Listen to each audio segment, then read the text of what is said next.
ನಮಸ್ಕಾರ. ಯಾರಿಗಾದರೂ ನ್ಯಾಚುರಲ್ ಆಗಿ ವಿತೌಟ್ ಮೆಡಿಸಿನ್ ವೇಟ್ ಗೇನ್ ಆಗಬೇಕೆ? ಹಾಗಾದರೆ ನಾನು ಕೆಲವೊಂದು ಟಿಪ್ಸ್ ಅನ್ನು ತಿಳಿಸುತ್ತೇನೆ.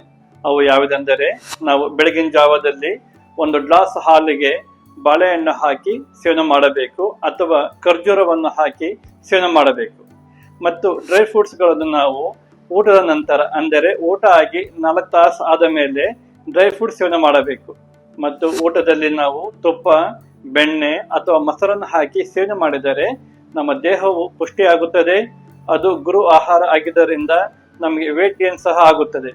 ಇಲ್ಲಿ ಮುಖ್ಯವಾಗಿ ನಾವು ಪಾಲನೆ ಮಾಡುವ ಅಂಶ ಏನೆಂದರೆ, ಅಗ್ನಿ ಮಾಂದ್ಯವಾಗಬಾರದು, ಅಂದರೆ ಡೈಜೆಷನ್ ಪವರ್ ಕಡಿಮೆ ಆಗದಂತೆ ನಾವು ಅದನ್ನು ನೋಡಿಕೊಳ್ಳಬೇಕು. ಅಂದರೆ ಟೈಮ್ ಸರಿಗೆ ಊಟ ಮಾಡಬೇಕು, ಗ್ಯಾಸ್ಟ್ರಿಕ್ ಆಗದಂತೆ ನಾವು ಕಾಪಾಡಬೇಕು. ಮತ್ತು ರಾತ್ರಿ ಹೊತ್ತಿನಲ್ಲಿ ನಿದ್ದೆ ಚೆನ್ನಾಗಿ ಆದರೆ ಡೈಜೆಷನ್ ಪ್ರಾಪರ್ ಆಗುತ್ತದೆ. ಈ ಎಲ್ಲಾ ಸೂತ್ರಗಳನ್ನು ಉಪಯೋಗಿಸಿದರೆ ನಾವು ನ್ಯಾಚುರಲ್ ಆಗಿ ವೇಟ್ ಗೇನ್ ಆಗುತ್ತೇವೆ. ಇಂತಹ ಹೆಲ್ದಿಕರ ವಿಡಿಯೋಗಾಗಿ ನಮ್ಮ ಚಾನಲ್ ಸಬ್ಸ್ಕ್ರೈಬ್ ಮಾಡಿ, ಲೈಕ್ ಮಾಡಿ, ಶೇರ್ ಮಾಡಿ. Thank you.